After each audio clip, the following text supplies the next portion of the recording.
ভিডিওটি ভালো লাগলে চ্যানেলটি সাবস্ক্রাইব করবেন। সময় ভালো থাকলে সবাই আপন বলে দাবি করে।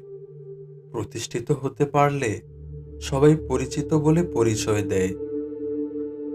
আপনি যে কোনো ভালো কাজ শুরু করতে যান না কেন, মানুষ এটা নিয়ে সমালোচনা হাসাহাসি শুরু করবে।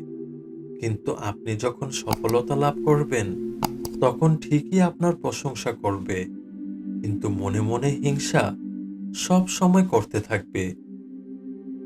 যত কম মানুষের সাথে মিশবেন, তত বেশি ভালো থাকবেন।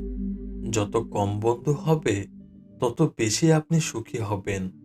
কারণ একটা সময় আপনার বন্ধু বলতে আপনি নিজে ছাড়া আর কেউ থাকবে না। কাউকে যতই কাছ থেকে চেনো না কেন, মন খুলে সব কথা কখনোই বলবে না। মনে রাখবে, এই যুগের বিশ্বাসের মর্যাদা কেউ রাখে না। কথা বলতে যতটুকু যোগ্যতা লাগে, নীরবতা অবলম্বন করার জন্য এর চেয়ে অনেক বেশি যোগ্যতা লাগে।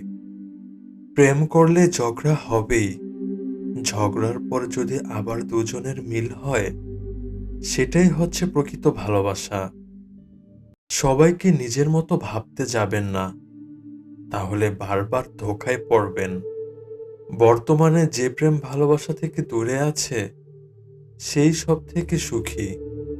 অপরিচিত মানুষ খুব কম ঠকায়, কিন্তু পরিচিত মানুষগুলাই সব থেকে বেশি ঠকায়। মনোবিজ্ঞানীরা বলেন, ১. কেউ যদি তুচ্ছ বিষয়ে অনেক বেশি হাসেন, তবে সে ভেতর থেকে খুবই একা। ২. যদি কেউ অতিরিক্ত ঘুমায়, তাহলে সে অসুখী। ৩. কম কথা বলা ব্যক্তি যদি হঠাৎ করে খুব বেশি কথা বলেন, তাহলে সে কিছু গোপন করছে। ৪. যে কাঁদতে পারে না, সে দুর্বল প্রকৃতির। ৫.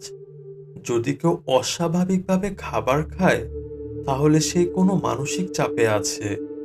৬. যদি কেউ একটুতেই কেঁদে ফেলে, তার মানে সে নিরীহ এবং কোমল হৃদয়ের। ৭. যদি কেউ ছোটখাটো বিষয়ে অনেক বেশি রেগে যায়, তার মানে তার ভালোবাসা দরকার। ভিডিওটি ভালো লাগলে চ্যানেলটি সাবস্ক্রাইব করবেন। আপনাদের এক একটি সাবস্ক্রাইব আমার এগিয়ে যাওয়ার প্রেরণা।